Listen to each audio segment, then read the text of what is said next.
Bonjour à tous et content de vous retrouver pour ce nouveau numéro de cette année-là. Donc, comme d'habitude, l'équipe ne change pas, on prend les meilleurs et on les a gardés. Donc j'ai avec moi François Bousquet. Bonjour François, rédacteur en chef d'Éléments. Le numéro est en kiosque en ce moment? Oui. Très bien. Depuis un mois. On a notre directeur, Pascal Esseric. Bonsoir. Bonsoir Pascal. Bonsoir. Oui, on va dire bonsoir, on va dire que c'est le soir. Bonsoir. On va faire Bonjour. comme ça. Et on a Olivier François, rédacteur à Éléments, mais surtout célèbre animateur de toujours plus blessé. d'Éléments.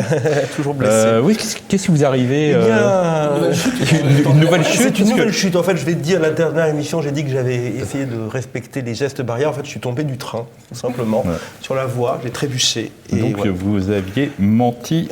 Exactement, le mois je n'avais dernier. pas menti, j'avais enjolivé la réalité. Et on a le plaisir d'avoir Rémi Soulier. Bonsoir Rémi. Bonsoir Patrick. La petite publicité, le Hermès vient de sortir aux collections Longue Mémoire de l'Institut Iliade. Je pense qu'on va avoir une petite image qui va s'incruster avec, et c'est un achat urgent à la nouvelle librairie, la librairie de François Bousquet. Tout est organisé. Alors cette fois-ci, nous avons un petit pas en arrière, pas grand-chose. On va aller en 2016 sur un sujet qui est toujours hélas d'actualité, c'est l'immigration, mais c'est l'immigration, la gauche et l'immigration.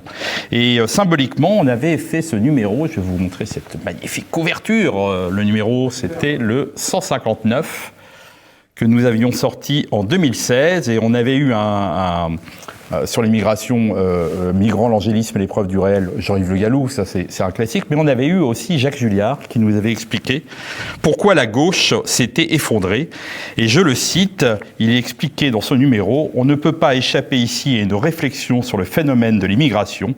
La gauche a voulu changer radicalement de prolétariat au seul motif que l'ancien l'avait déçu, trop conservateur. Elle a donc tout misé sur les immigrés, un prolétariat de rechange. Donc ça c'est en 2016. Et on a reçu il y a quelques jours à la rédaction ce numéro magnifique du Front Populaire. Donc je vous montre quand même quelques années d'après. Et ça, c'est la revue de Michel Onfray. Et donc on s'aperçoit quand même que, le problème de l'immigration n'est pas passé, mais que la gauche a bien changé. Et comme disait en février 2017, je fais un peu comme je vends des produits de télé-réalité. Marcel Gauchet expliquait dans Nos colonnes, l'immigration est typiquement un autre de ces sujets tabous sur lesquels la réflexion fait défaut. Le simple fait de dire qu'il y a un problème vous place chez les déviants qu'il faut rééduquer.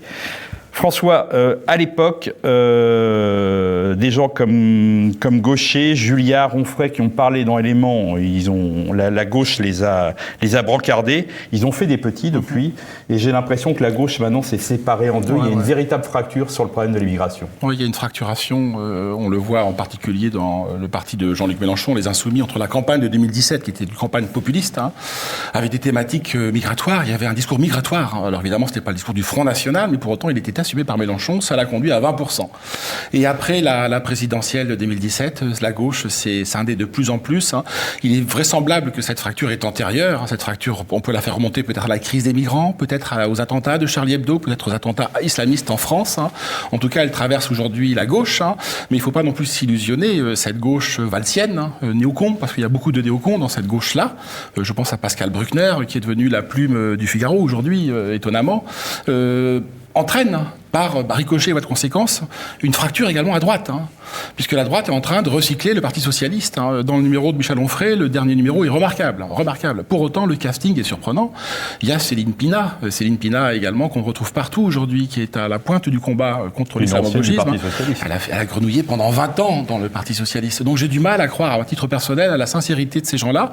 Exception faite de Michel Onfray, exception faite de Jacques Julliard, bien sûr, de Marcel Gauchet, de Régis Debray, de quelques autres, parce qu'ils sont dans un gabarit intellectuel supérieur.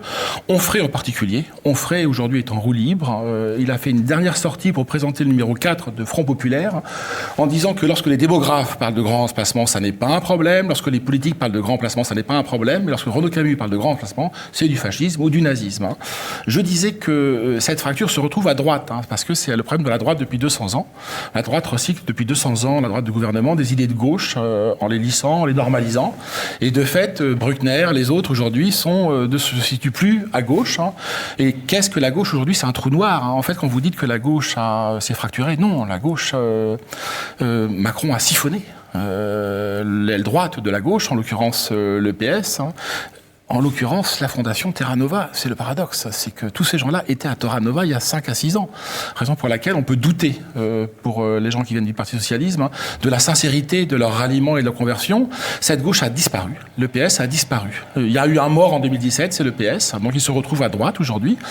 Et de fait, il y a tout le pan mélanchonien, islamo-gauchiste, indigéniste, post-féministe, qui eux se revendiquent d'une gauche radicale, pro-migrant, qui l'éloigne d'autant plus du pouvoir, puisque c'est le drame de la gauche. Elle ne pourra réaccéder au pouvoir que si elle tient un discours anti-migrant. Mais ça n'est qu'un discours, il ne faut pas se tromper, ça n'est qu'un discours. Ça n'est que de la parole. En politique, certes, ce qui compte, c'est les paroles, les représentations, et pas les faits. Mais dans les faits, ça se traduit par rien. Rappelons que c'est la même chose pour la droite. Je m'éloigne de mon sujet. Mais qu'il y a eu plus d'entrées d'immigrés sous Nicolas Sarkozy que sous François Hollande. Donc, c'est comme disait Dalida, et avant elle, Shakespeare, words, mots, c'est des paroles. Donc je ne veux pas monopoliser le débat. Rémi Soulier, vous qui fréquentez par vos lectures le monde intellectuel, la gauche a toujours eu un véritable souci depuis 30 ans sur l'immigration. Est-ce que ça se décoince dans le monde Parce qu'on a vu, Finkielkraut a été peut-être l'un des premiers à un peu larguer son camp, et il l'a payé cher. Oui, il y a eu des évolutions en effet assez sensibles, mais le cœur nucléaire de la gauche, j'ai tendance à dire, enfin son cœur idéologique, reste ce que l'on appelle le progressisme. Et il me semble que le progressisme reste véritablement la ligne directrice, au moins, je ne dirais pas des intellectuels, mais au moins des idéologues, c'est-à-dire de ceux précisément qui ne se soucient absolument pas des faits, mais qui vivent dans un monde de mots, dans un monde de représentation, au sens le plus volatile du terme. Et cette gauche-là reste, s'en sépare ce que l'on a appelé, il y a quelques années, dans la querelle des démocrates et des républicains, ce que François Bousquet vient de nommer, et que l'on peut ranger du côté des républicains. On a presque envie de parler aujourd'hui des vieux républicains, presque au sens de Péguy, mais comme par hasard, Régis Debray, Finkielkraut sont des lecteurs de Péguy. Et donc cette gauche-là, cette gauche qui fait figure aujourd'hui pour la gauche progressiste, de gauche archaïque, voire conservatrice, voire réactionnaire, est en effet, et qui est admirablement représentée par Michel Onfray, et avec beaucoup de courage d'ailleurs, c'est une gauche qui n'est pas dans le vent idéologique du progressisme. Et cette fracture-là demeure. Mais je crois que là, l'enjeu, quand je parle de progressisme, je parle de libéralisme. On parle de mots, en effet, de représentation.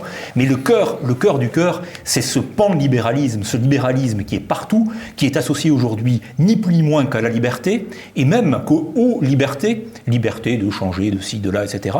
Et donc, toujours sur un mode individualiste, je suis libre de changer, je suis libre d'être ce que je suis et de le faire savoir, et de vouloir en plus une reconnaissance sociale et politique et juridique de ce que je suis moi comme individu.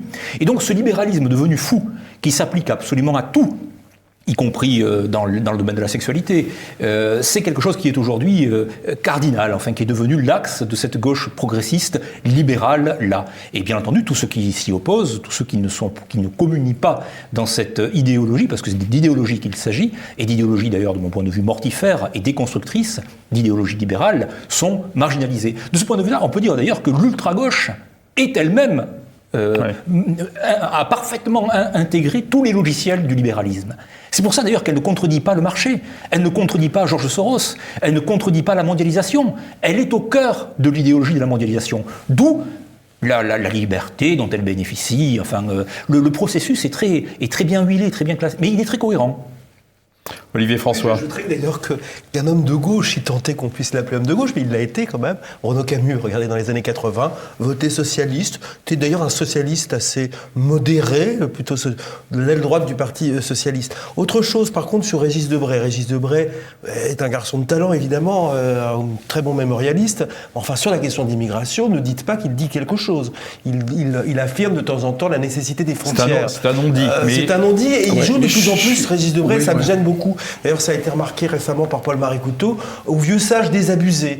C'est la catastrophe, on n'y peut rien, il faut regarder les choses. Donc bon, voilà. Deuxième chose sur la gauche, le problème de la gauche, outre son progressisme, c'est son assimilationnisme, son égalitarisme. Elle pense qu'on critique l'islam et qu'on va pouvoir faire de masse d'un peuple, qu'on va transformer un peuple en français. Mais je pense qu'il y a un moment donné, on peut peut-être intégrer à la marge des individus, des personnes, mais on ne peut pas divider des communautés. Et l'immigration aujourd'hui, c'est une immigration invasion, comme disait Giscard d'Estaing ou Le Pen. Et la phrase est Giscard d'Estaing, l'immigration invasion. Ce sont des masses entières. Donc on n'est pas loin du camp des saints. Donc quand le camp des saints arrive, en quelque sorte, quand cette situation de grand remplacement est là, on ne peut pas se contenter de dire « Ah, l'islam est réactionnaire, ça serait bien d'intégrer ou d'assimiler ». Ce n'est plus possible, l'assimilation.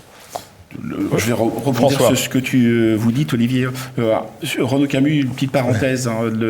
C'était liberté sexuelle, surtout pour ce qui le concerne. C'est comme ça qu'il a vu ces années-là.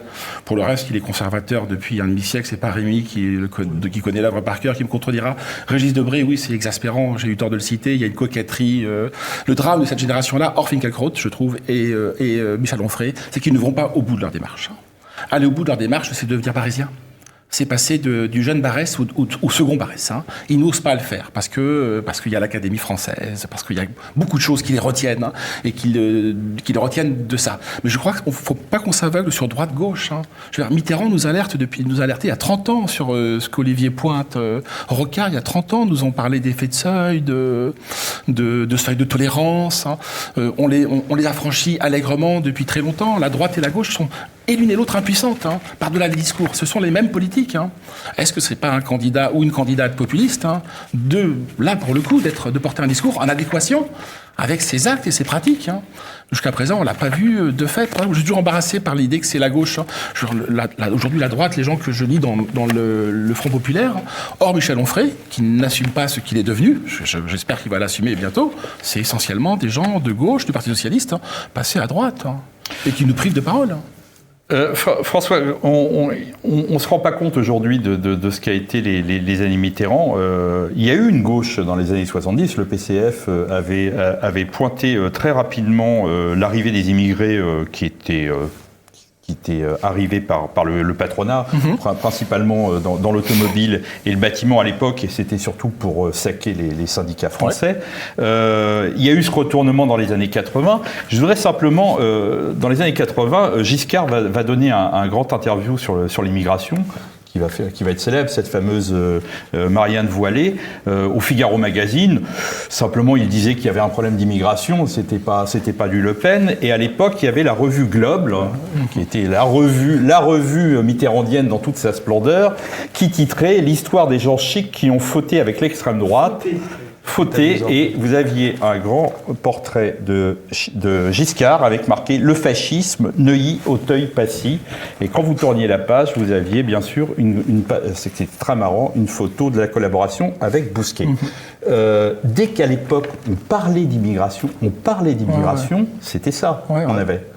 Donc il y a quand même, il y avait quand même une diabolisation qui était beaucoup plus terrible qu'aujourd'hui. Sur le cas de Globe, rajoutons qu'alors même qu'ils étaient des immigrationnistes forcenés, avaient par contre une haine profonde pour tout ce qui était terroir, baguette, souche, etc. Le paradoxe de Globe, c'est que ce que je pointais, c'était Georges-Marc Benamou, sauf erreur de ma qui est passé au sarkozysme et qui aujourd'hui peut ne chroniquerait pas de fait dans élément, mais à basculer. Non, je sais. Dieu nous en préserve. Dieu nous en préserve. Je crois qu'il ne faut pas qu'on néglige la dimension néoconservatrice du discours aujourd'hui qui est porté sur l'immigration. L'immigration n'est pas un problème. Moi, donc, quand je lis hors Onfray, ces gens-là, pour ces gens-là, l'immigration n'est pas un problème. N'est un problème que l'islam. L'islam constitue un problème en soi, mais c'est la partie, ça n'est pas le tout.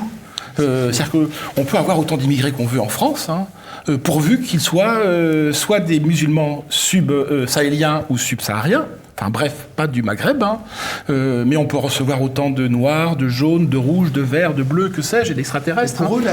Pourquoi ? Parce que il y a aujourd'hui, et tant mieux qu'on ait pointé cette question de l'islamo-gauchisme. Moi, je m'en réjouis, parce que l'islam a fini par constituer un bloc de problèmes en soi. Mais initialement, on prend la partie pour le tout. Et prendre la partie pour le tout, c'est une faute lexicale, grammaticale, sémantique. Il y a des figures de style qui désignent ça. Moi, j'aimerais que ces gens-là parlent de l'immigration en général. Et comme le pointait Rémi sur la question du libéralisme, j'aimerais qu'ils soient cohérents avec eux-mêmes, surtout à droite, parce qu'il ne faut pas attaquer que la gauche. Moi, je suis là d'entendre des critiques de bon temps en privé, souvent contre l'immigration, par des gens qui ont la bougeotte, qui sont affectés de la maladie de Parkinson, qui prennent l'avion pour aller à New York, pour aller au Paraguay, pour aller à Moscou. Je trouve que le phénomène touristique, c'est un des bénéfices du Covid, le phénomène touristique n'est jamais que l'image renversée du phénomène migratoire. Le tourisme, c'est la migration du riche. La migration, c'est le tourisme du pauvre. Et donc, si nous voudrions être conséquents avec nous-mêmes, c'est qu'on n'attaque pas que l'islam, on attaque dans l'islam et l'immigration. Ça me réjouirait. Et donc, je prendrai au sérieux Céline Pina, ex-EPS. Et je voudrais qu'également l'occidental, qui prend l'avion pour aller n'importe où, qui va polluer n'importe quoi, soit conséquent avec lui-même. Lui aussi est un immigré. Lui aussi considère que nous sommes des créatures sans assignation identitaire, sans appartenance. Or, nous sommes liés par nos appartenances. Vraiment, le phénomène bougiste que Taguieff pointait, le phénomène festivocratique que Muret pointait, affecte aussi bien l'immigré que le touriste.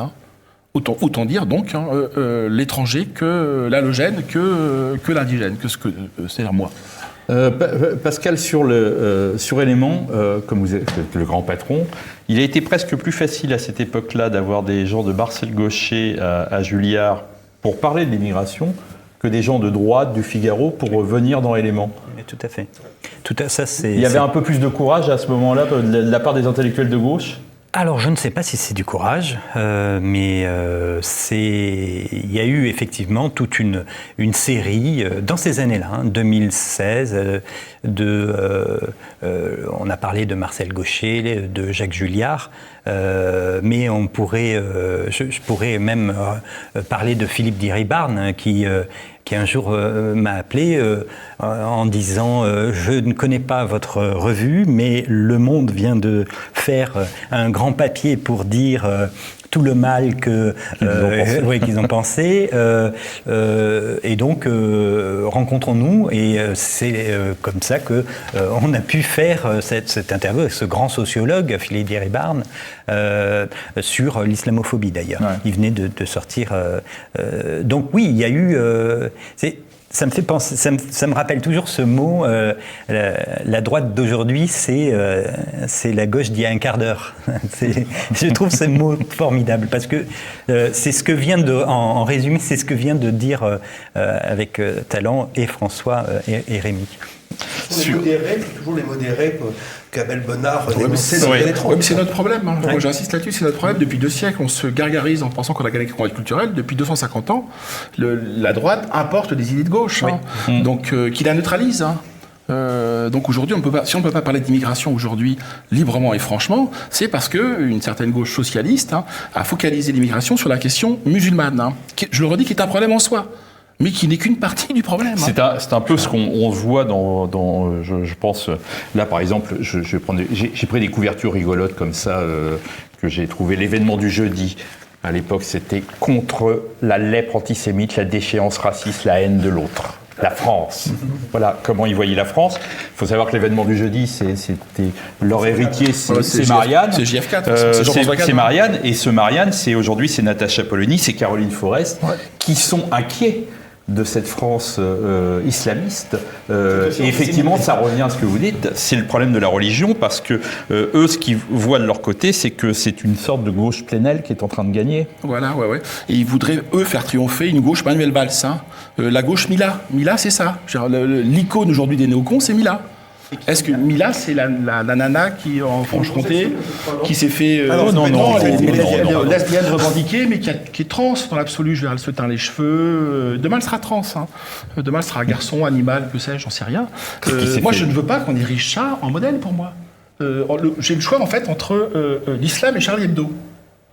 Donc, ça, c'est la problématique des néocons. Moi, je vais avoir le choix entre ma patrie, les miens. Wagner et Mohamed Merah. C'est vrai que c'est pas très joyeux. Ça amène quand même à une réflexion, c'est que on parle effectivement de Marianne. Une Caroline Forest qui a fait partie de cette gauche, qui a fait une demande très prononcée pour la cause homosexuelle, se retrouve aujourd'hui avec des gens d'ultra-gauche qui reprennent exactement le même système d'attaque contre la France qu'elle avait mis en place pour défendre l'homosexualité. Elle devenant de droite. De droite, De droite, alors qu'elle était de gauche il y a un quart d'heure. Ouais. Oui, c'est ça le problème. Mais elle est toujours de gauche. Est-ce qu'on peut parler, je parle de gens comme Marcel Gauchet, des gens comme Jacques Julliard, etc., de naïveté. Ça fait quand même 30 ans que... pourquoi j'ai amené ces couvertures? Parce que ces gens-là, ça fait 30 ans, voilà ce que c'était après le premier tour de 88, d'Angers. La tragédie électorale. Quel choix de coup. Le spectre Le Pen, l'événement du jeudi, les complices de gauche de Le Pen. Ces gens-là, pendant 30 ans, n'ont jamais écouté le moindre début de discours. Maintenant, aujourd'hui, il y a des archives vidéo de Le Pen qui expliquent comment, en fait, l'islam va mettre sa culture, c'est pas l'islam, mais l'immigré va mettre sa culture en place dans le pays. Ça fait 30 ans que ces gens-là, ces gens ont été autistes. Ouais, Europe Action, c'est 50 ans. L'AND a beaucoup d'égards également. On a pu alerter pour des questions différentialistes sur les dangers de ces sociétés qui sont en train de se mettre en place. Est-ce qu'ils sont angéliques? Moi, je rebondirai sur ce que disait Olivier tout à l'heure. Alors, ça va déplaire à Pascal parce qu'on aura peut-être du mal à les... C'est napoléonien? Non, parce qu'on tout va bien. Alors, parce qu'on aura du mal peut-être à les recontacter pour certains d'entre eux. Mais on doit regretter, oui, que Marcel Gauchet, on doit regretter que Régis Debray, on doit regretter que Alain Finkielkraut, moi, je trouve. Je suis pas d'accord avec toi sur Marcel Gauchet. Non, moi, je pense que ces gens-là, il y avait des effets d'opportunisme. Parce que quand on dit les vérités, que dit Jean-Marie Le Pen, on sacrifie beaucoup de choses, on renonce à beaucoup de choses. On renonce au CNRS, on renonce à l'institution universitaire, on renonce aux grandes maisons d'édition. Donc c'est des choix, flattons-nous, que nous avons fait. Beaucoup d'entre nous les ont fait, ces choix-là, avec un prix dont on s'honore, bien sûr. Eux les ont pas fait. Ils ont fait des choix de carrière, des choix d'opportunité. Tout intelligent soit-il. Et même j'ai le sentiment qu'aujourd'hui les plus intelligents font ce choix-là. Les plus intelligents font le choix de l'agrégation, font le choix du Collège de France, font le choix de l'Académie. Donc évidemment, quand on fait ces choix-là, qui sont des choix de notabilisation, on s'interdit d'aborder certains sujets de front, alors qu'on les aborde, pour reconnaître certains d'entre eux, dans l'intimité, avec une liberté que nous ne pouvons nous-mêmes ne pas imaginer. Ou quand on est à la retraite. Voilà. Moi je pense qu'il y a une dimension aussi à gauche. La gauche est profondément narcissique. Elle aime se regarder si belle en son miroir, comme je suis bon, comme je suis humaniste, comme mon cœur est grand. Et face à l'immigration, et d'ailleurs je reviens à Jean Raspail et à son camp d'essaim, réagir contre l'immigration, surtout quand celle-ci est de masse, demande peut-être à un moment donné, de rompre avec un certain humanisme. Et d'être dur, peut-être d'être dur. Et la gauche ne peut pas le supporter. Avec un confort intellectuel. Et avec un confort intellectuel. Et la gauche ne veut pas le supporter parce qu'elle veut continuer à être dans le camp du bien, du bon. Au fond, moi, c'est mon idée, c'est que la gauche fait penser un petit peu à ces gens sous MacMahon, à cette droite puritaine, qui voulaient toujours être des bons chrétiens, des gens pieux. On allait dénoncer le lieutenant libertin qui n'allait pas à la messe le dimanche parce qu'il préférait coucher avec Madame la notaire. Voilà, et c'est ça, la gauche. D'ailleurs, regardez, moi, ça m'a étonné, la une de Globe, le langage dont elle use. C'est un langage de bigot. Il a fauté avec l'extrême droite. Alain de Benoît a cité Michéa pour se rendre respectable. Mais qu'est-ce que c'est que ce langage de bigot? On a l'impression d'être à une sortie de messe à Cherbourg en 1878. Quoi. Il y a des nouvelles, des mots passants fantastiques sur l'hypocrisie, le double discours à l'égard du sexe. Zemmour l'a souvent dit sur ça. Il en appelle à Tartuffe, à la fameuse phrase de Tartuffe, caché, c'est pas caché le terme, c'est race que je ne saurais voir alors qu'on ne voit qu'elle, alors qu'on ne parle que d'elle. Et à un moment donné, le réel et le Peggy, vous deux amoureux de Peggy, vous le savez, je veux dire, c'est le kantisme à les mains pures. Il n'a pas de main. Peggy, d'ailleurs, cite Beaumarchais. Beaumarchais avait le projet d'écrire un Tartuffe républicain. Il disait au fond, après le Tartuffe bigot dénoncé et dévot dénoncé par Molière, il y a maintenant le Tartuffe progressiste. Et le Tartuffe progressiste, il suffit d'ouvrir les réseaux sociaux et d'écouter une certaine gauche, de Libé au Monde. Ce sont des Tartuffes et ce sont des bigots. Voilà.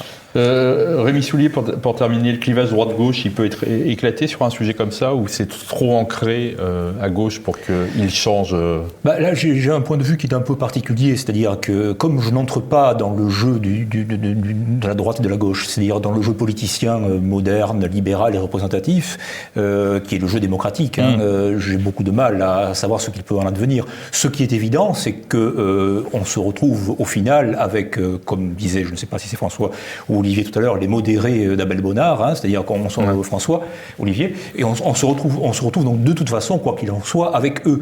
Et donc, d'un point de vue, les analyses de Marcel Gauchet, d'ailleurs, sont quand même sont très fines. Quand Marcel Gauchet réfléchit sur la démocratie et sur le libéralisme, parce que c'est ça le cœur de la réforme, il va très loin. Il va très très loin. Et là, on ne peut, en tout cas en ce qui me concerne, je ne peux que lui donner raison. Ces analyses sont très très bonnes. Après, il y a un monde avec le discours politique ou idéologique, et puis ce qui est dissible et ce qui n'est pas dissible en dehors d'une couverture blanche aux éditions Gallimard. Mais les analyses en elles-mêmes sont très pertinentes sur la démocratie et sur le libéralisme. Donc tant qu'on ne sort pas de ce réflexe-là, tant que le processus électoral sera considéré, y compris d'ailleurs sur le front populiste ou dit populiste, comme le maître étalon, comme la jauge de la cité, de la vie politique, à mon avis, on n'en sortira pas, et on se condamnera à tenir, en effet, des discours, et à multiplier des discours sur des discours, mais ce ne seront que des mots, comme l'a dit François Bousquet tout à l'heure. Donc il faut sortir des mots et atteindre le verbe. Voilà, on n'a pas tout dit, on reviendra, c'est des sujets, la gauche, l'immigration. En tout cas, tous ces numéros, vous pouvez les trouver sur le site d'Éléments et les commander. Sauf le numéro de Globe que j'ai. Voilà. C'est magnifique, c'est un journal qui n'existe plus. Nous existions déjà à l'époque. Et c'est bien fait. Et malheureusement, ces rédacteurs existent toujours. Oui. Donc, on vous dit dans 2 mois, exactement, pour cette année-là, numéro de 20 ou 23. Bonjour chez vous.